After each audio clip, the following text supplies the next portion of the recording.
Hi, you guys. Uh, I'll jump straight into an illustration that I've made, and when I thought about it, it dusted off a lot of confusions in my head, and I guess, and I hope that it does the same for you. So this is what it is. It's a very simple structure, general economic structure that can entail what you can possibly sell, and whatever that you can possibly sell will be obviously directly proportional to how much population can be absorbed in those particular fields, right? So let's say there is market and the globe is the market. Okay, so what can you possibly sell in this market? You can either start with amenities that would include what exactly do you need in your house? You need energy, heat energy to make food, and to travel you need petrol in your vehicle, and you need to light up your house with with electricity or power supply. And all these amenities can be either provided by public sector or private sector. Okay, and therefore all these things that you sell can would have owners and employees. We move ahead and we come to tangible stuff, that's goods for you. So either there can be durable goods, consumer durables that would last you a long time, like your television set or your washing machine or your car for that matter. I mean, all those things that have a longer life, and all those things that have a shorter life are perishable items, mostly are consumer non-durables. Your food items, anything that's connected to agriculture, the transformed raw material that's transformed into something usable, that's non durable food items, right?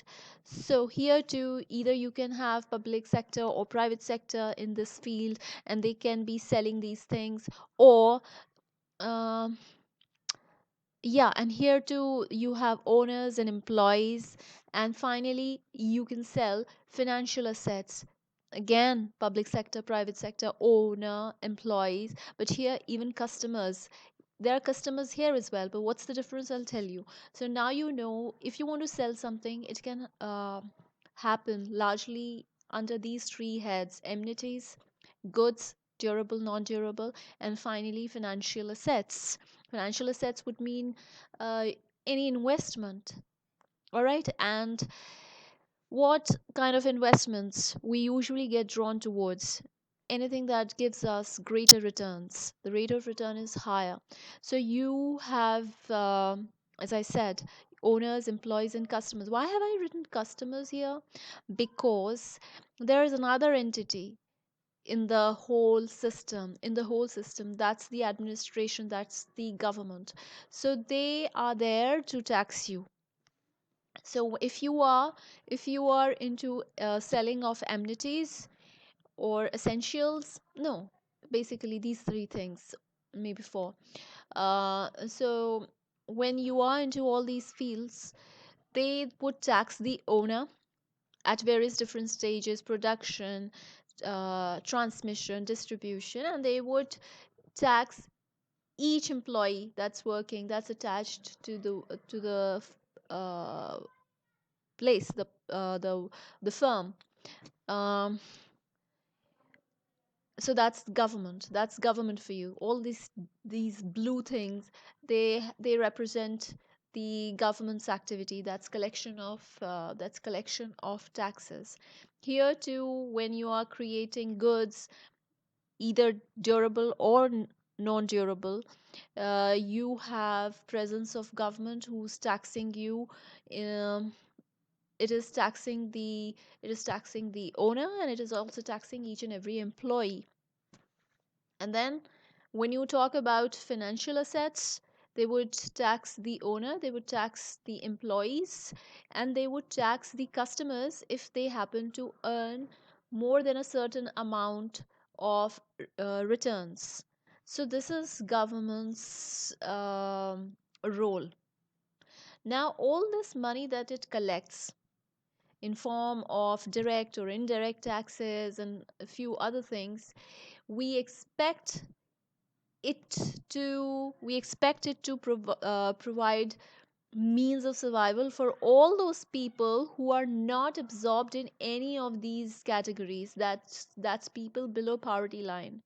So below poverty line are the people who are neither owners nor employees, and their survival depends on all those people whose category has been mentioned above. People who are owners or employees in the amenity section, people who are owners, employees in the consumer durable or non-durable goods, and then financial in the financial sector as well, plus the government. So they expect their survival to be taken care of by all these people, because and the reason is that they don't have skills, they don't have education, and they don't have health. Sometimes they don't even have inclination. If their survival is taken care of, they do not uh, they do not push themselves to do something extra. Now, uh, what's when you look after, this is not what I'm going to talk about, that's not the theme of my video, but I need to talk about it because usually find myself drawn towards understanding into depth why some countries have greater poverty and some countries lesser, and why some countries are able to solve this problem more efficiently than the others.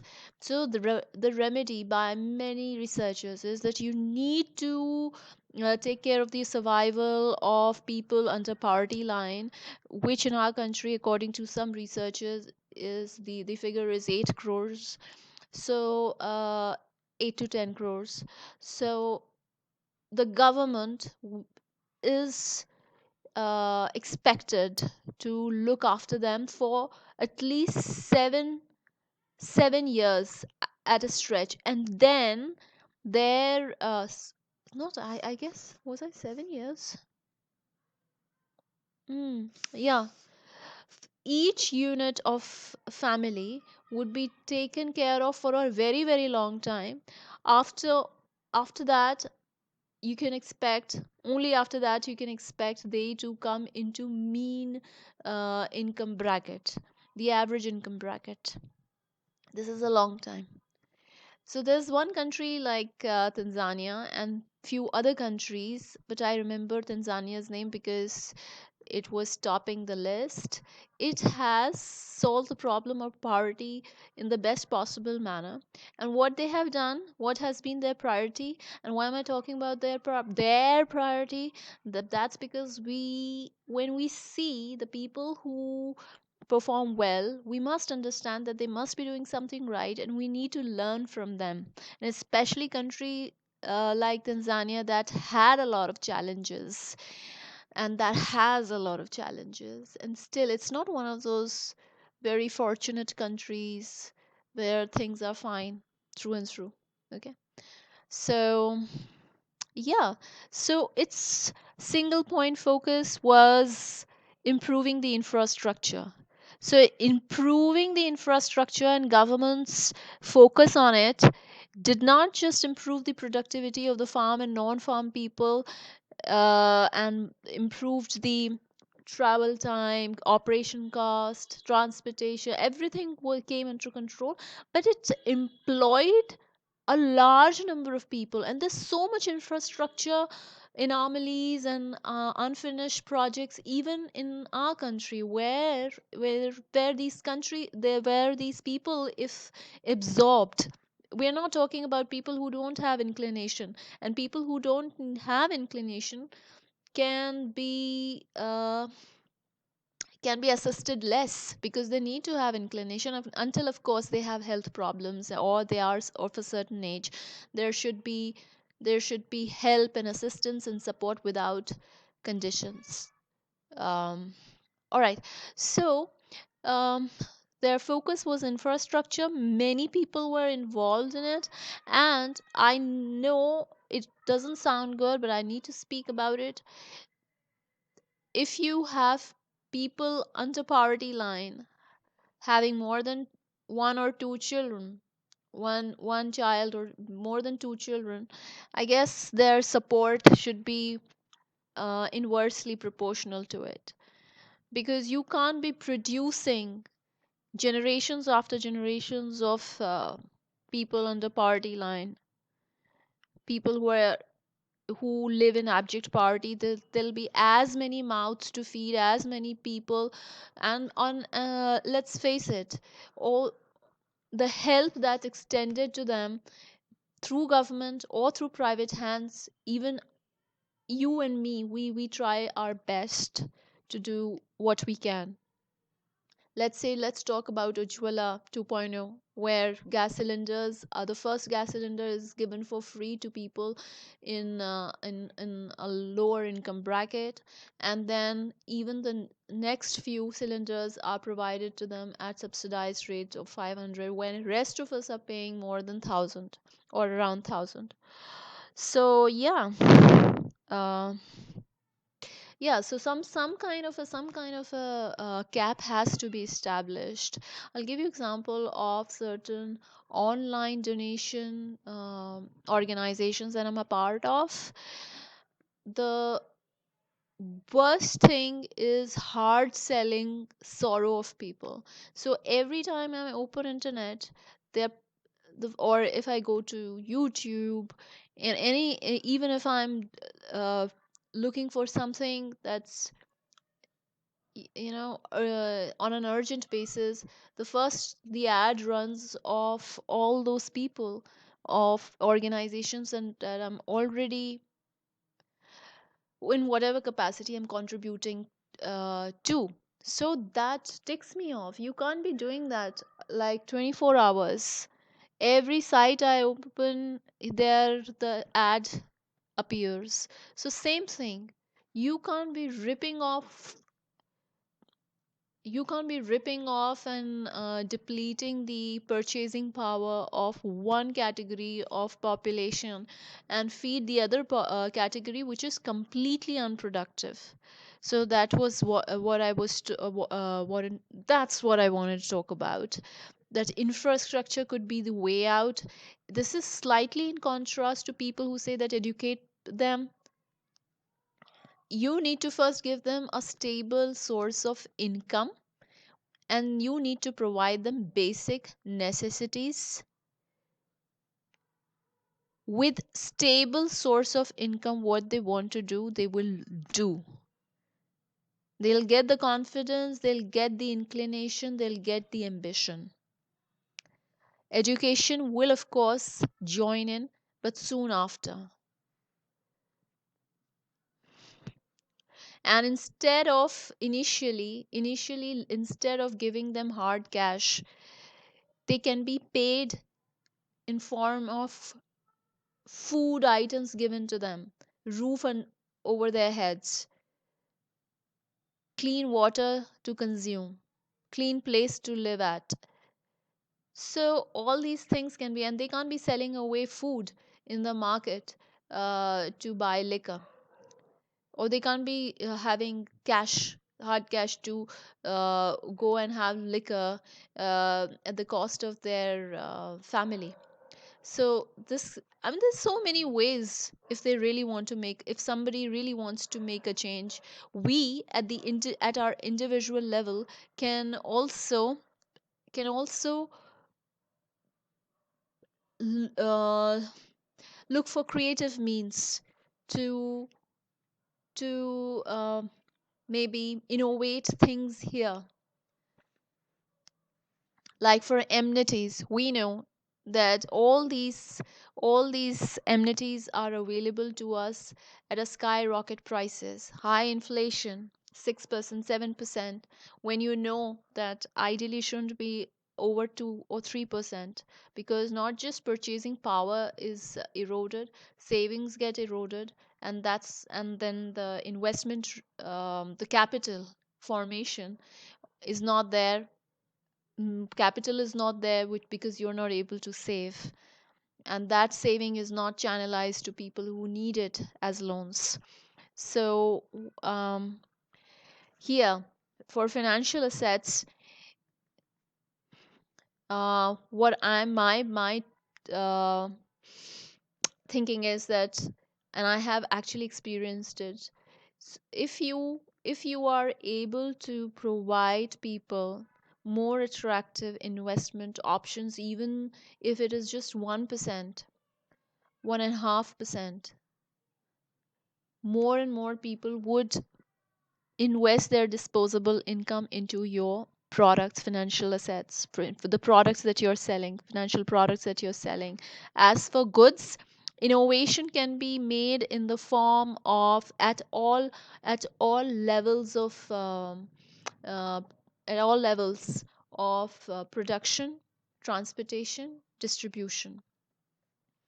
So it can, and every at whatever level you are in, innovation or thinking out of the box, making some innovative way to deal with things, to produce things, to tailor cut needs of people, uh, to tailor cut your product according to the needs of the people. That is going to pay, that is going to be in your favor. Like, the most creative people in India are the people in the informal sector or the disorganized sector, because come any festival, you'll find things on the roadside, most attractive looking objects and commodities that you can buy. Of course, what the kind of platform they deserve, they don't get, and they should get, because they are the most innovative people. They don't have a sales team, but they still are able to sell their stuff. So there has to be more attractive and lucrative platforms for them. We can, so that's for you to chip in and make a difference. As for these amenities, um, let's talk about the LPG cylinder. There's so many options available these days.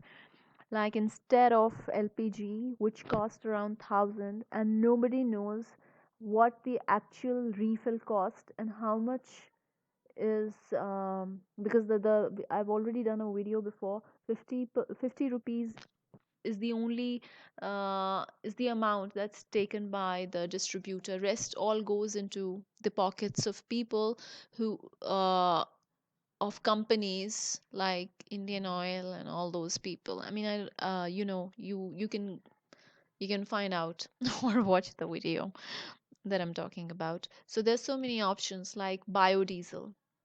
You've got biogas. What's biogas? All the waste that we have in our country, you know that 40% to 50% of the food gets rot in our country. It gets wasted because we don't have the storage capacity. And that waste, instead of using that food for making liquor, that can be used, because that is used for making alcohol. It can what can instead be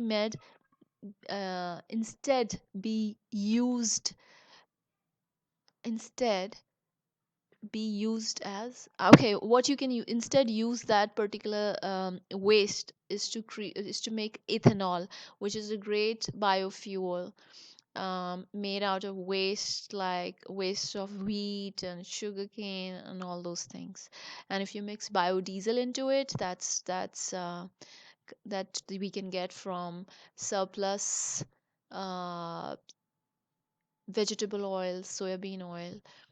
It becomes a full-fledged fuel that you can use in your cars as to replace petrol. Um, you can use it as in your houses for for making food. And yeah, and other organic waste is also used to make biogas, but the digester is sort of unwieldy. So, but it can still meet the needs of people in for at least few months. So if you use it at a stretch, otherwise what you could possibly do, there are pipelines of LPG is much more effective. I don't know why is it being delayed. So that's what I wanted to talk about when I spoke about infrastructure. There's so much unfinished in projects, and so much requirement of infrastructure at all levels, because when we talk of electricity, India has surplus electricity generation. Yes, please find out. It is true. We create more energy that we consume. In any case, our place in India is at 102nd position when it comes to usage of electricity per capita. We use 1 MWH, which means megawatts. Okay. And everyone that we find as developing, every country that we find either developing or developed, they use much more. Imagine a household in US consumes 50 kilowatts per day, and we consume 5 kilowatts. So that's the difference. All right. So yeah. So coming back to the point, electricity, we have surplus electricity, but transmission and distribution is really faulty. So that's why India exports as well, exports electricity and almost imports the same amount for whatever reason. It exports petrol because again, it the margins, even though at a cheap cost, but the margin of profit is still maintained because you don't have to delve into distribution, transportation, and so many different things. So basically, what we can do is what we should be aiming at: viability of things that we produce, plus more and more absorption of people, so that a more productive society can be created, and creating innovation in all these fields. When you come make when you create financial assets, make it more attractive. When you create goods, make it more innovative, more customized. And when you and this greater, I this is the most intriguing part, the amenities. There's so much to be done when it comes to even vehicles. There are vehicles that the western world uses. Those are electric vehicles, and those are of course very expensive, but the refill or recharge is obviously way cheaper. So one time investment it is. In India, we don't have such a technology so widespread. It's just starting, it's just sprouting. So work can be done here. Lithium batteries can be created. Solar cells can be created. And most of these technologies are very uh, they're space consuming. So if they can be made portable, so of course it's an endless sky. It's There's so much opportunity. All we need is to put our heads to it.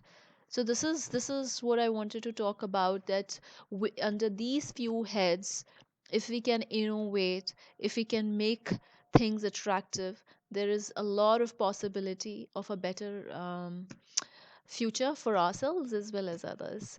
This is pretty much it for now.